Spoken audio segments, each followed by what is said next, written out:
Alors, on a dans nos propositions donc un projet de développement des commerces, surtout de soutien au commerce du centre-ville. Alors, un premier aspect, c'est déjà de trouver des clients pour les commerces du centre-ville, puisque donc lorsqu'on a un commerce, la première chose qu'on recherche, c'est des clients. Donc, amener des clients au centre-ville. Donc, ça nous paraît l'essentiel.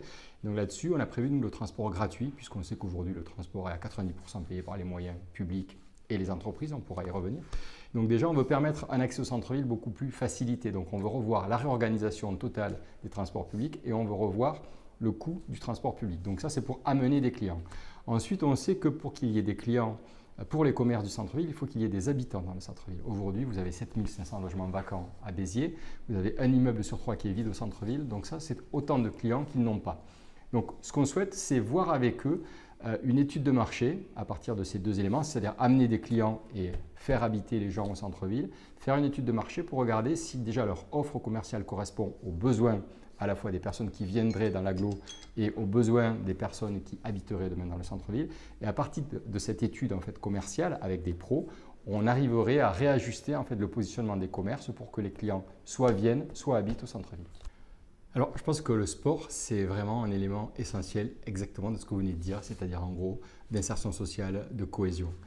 Nous, on souhaite d'abord revoir le soutien aux clubs professionnels, c'est-à-dire que moi, je suis pour qu'on ait un soutien je suis pour qu'on ait un soutien des clubs professionnels, mais pas à n'importe quel coût. Donc ça, il faudra le revoir, notamment pour l'ASBH, et arriver à réguler ce soutien. Ça permettra de dégager des marges financières pour les autres. On souhaite que les enfants, dès le plus jeune âge, donc, pratiquent le sport. Donc on souhaite qu'il y ait un lien très fort entre l'école et les clubs de sport. On souhaite également que pour qu'ils pratiquent le sport, cet accès soit facilité. Donc là, on a comme projet donc, le pass sport, donc 50 € par licence, pour tous les enfants bitérois, quels que soient les revenus des parents. Donc ça, c'est très important. C'est une mesure qui concernera aussi bien les plus précaires que les classes moyennes ou autres. Donc ça, c'est pour les amener. Et ensuite, on souhaite prendre en considération les difficultés que rencontrent les clubs de sport en matière de déplacement. C'est-à-dire qu'on sait que quand on a un club de sport, on reçoit à domicile et puis on va jouer à l'extérieur. Il y a systématiquement des difficultés au niveau des bus, des transports. Donc on souhaite régler ce problème-là en mettant un service de transport à disposition des clubs, comme on souhaite également rénover les derniers gymnases à rénover, plus créer des terrains donc, supplémentaires synthétiques. Ce qu'on souhaite, c'est aller chercher les médecins au plus tôt. Donc développer déjà les stages pour que les futurs médecins connaissent Béziers et ensuite on souhaite mettre à la disposition de ces futurs médecins donc les meilleures conditions. On est prêt à aller jusqu'au logement, à des places en crèche pour attirer donc des médecins à Béziers.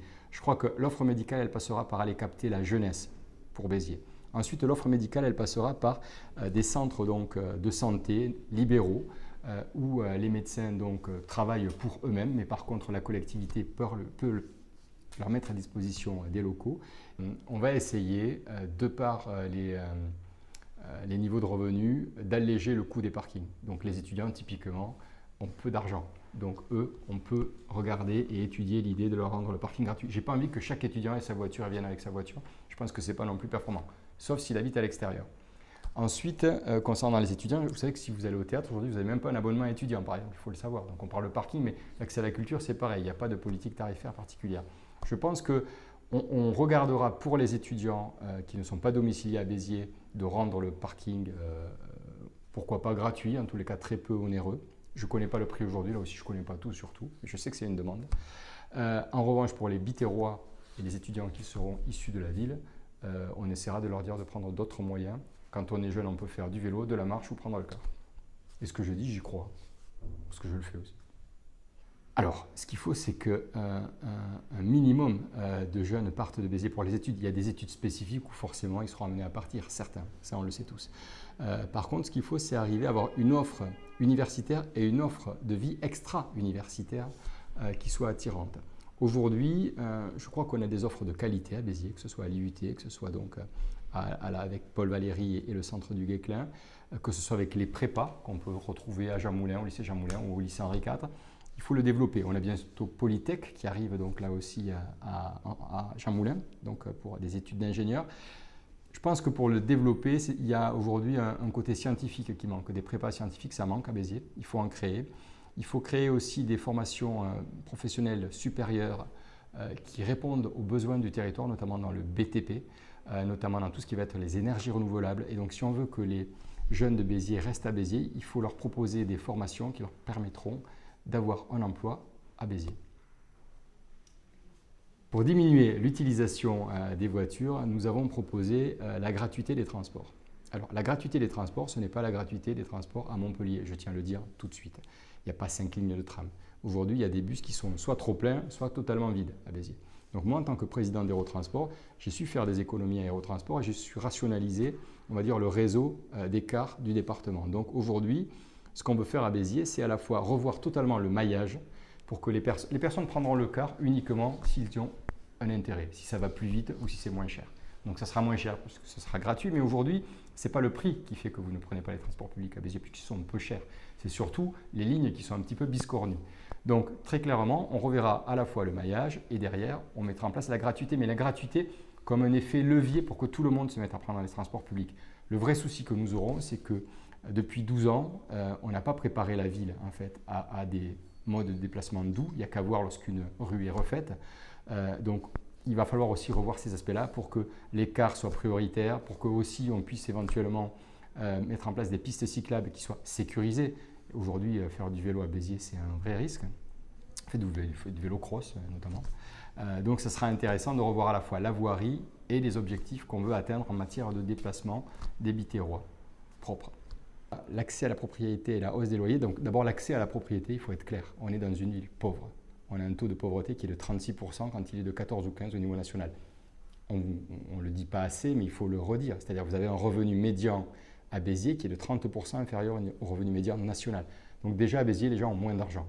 Donc si les bailleurs à Béziers ont les mêmes exigences qu'ailleurs, c'est compliqué pour accéder à la propriété. Alors les bailleurs, et quand je dis les bailleurs, c'est surtout les organismes de prêt, les banques. Voilà. Donc ça, c'est important. Ça veut dire que déjà, il ne faut pas enfermer les gens dans la précarité. Vous voyez, plutôt que de leur faire des CDD, des CDD, des CDD, il faut dire aux employeurs et à des employeurs publics dont on pourrait parler, c'est bien peut-être au bout de 2-3 ans de titulariser les gens plutôt que de les laisser dans la précarité. Ça leur permet d'avoir un crédit accepté. Donc ça, c'est pour l'accès à la propriété. Je pense que dans tout projet désormais de construction, on devra demander aux promoteurs d'avoir les 3 tiers, de l'accès à la propriété, de la location et du logement social. Je pense que c'est ça le bon équilibre, qui a été éprouvé ailleurs, à Toulouse, à Montpellier, et qui n'a pas fonctionné si mal. Alors, vous savez, je dirige un organisme qui est RSE labellisé au niveau exemplaire. Donc déjà, j'ai conscience qu'on doit tous, au niveau où nous sommes, œuvrer pour lutter contre le réchauffement climatique et le dérèglement climatique. Donc, quand je propose, par exemple, la gratuité des transports, je dis tout de suite que ce n'est pas pour des raisons économiques. Ça coûte 1 euro le billet de car. Donc, ce n'est pas forcément ce qui est le plus cher. En revanche, je pense que ça va contribuer à changer les modes de déplacement des Biterrois. Donc ça, c'est important. Ensuite, pour lutter contre le réchauffement climatique, il faut arrêter de faire des places totalement minérales à Béziers. Si vous prenez la place de Gaulle, si vous prenez la place David Angers, il n'y a pas un brin d'herbe, il n'y a pas un arbre. Donc là aussi, il faut rafraîchir la ville. Pour rafraîchir la ville, nous, ce qu'on propose, c'est des corridors écologiques, donc des corridors verts. On propose de planter 1000 arbres par an pendant tout le mandat. Et on propose surtout d'isoler énormément de logements du centre-ville thermiquement, parce qu'il y a pas mal de personnes âgées qui souffrent de ce réchauffement climatique l'été et qu'on doit l'anticiper. Et là aussi, je le dis, je le redis, quand on a un décideur public, on doit anticiper les politiques publiques. À Béziers, ce n'est absolument pas le cas puisqu'on fait l'inverse. Quand on refait de l'urbanisme, on réchauffe la ville. Et ça, c'est un non-sens. Je pense que je ne prendrai pas le problème comme cela. À Béziers, il y a déjà des entreprises. Ce que je veux, c'est déjà conforter les entreprises biterroises. Elles ont des marges de développement, ce qu'on appelle des avantages comparatifs en économie. C'est-à-dire, en gros, vous essayez de valoriser ce que vous faites le mieux. Nous, on a des entreprises à Béziers qui peuvent développer l'emploi si on les accompagne. Et des fois, ça m'agace un peu de voir qu'on déroule le tapis rouge à des gens qu'on connaît à peine. C'est comme quand vous faites passer des marchés, vous savez.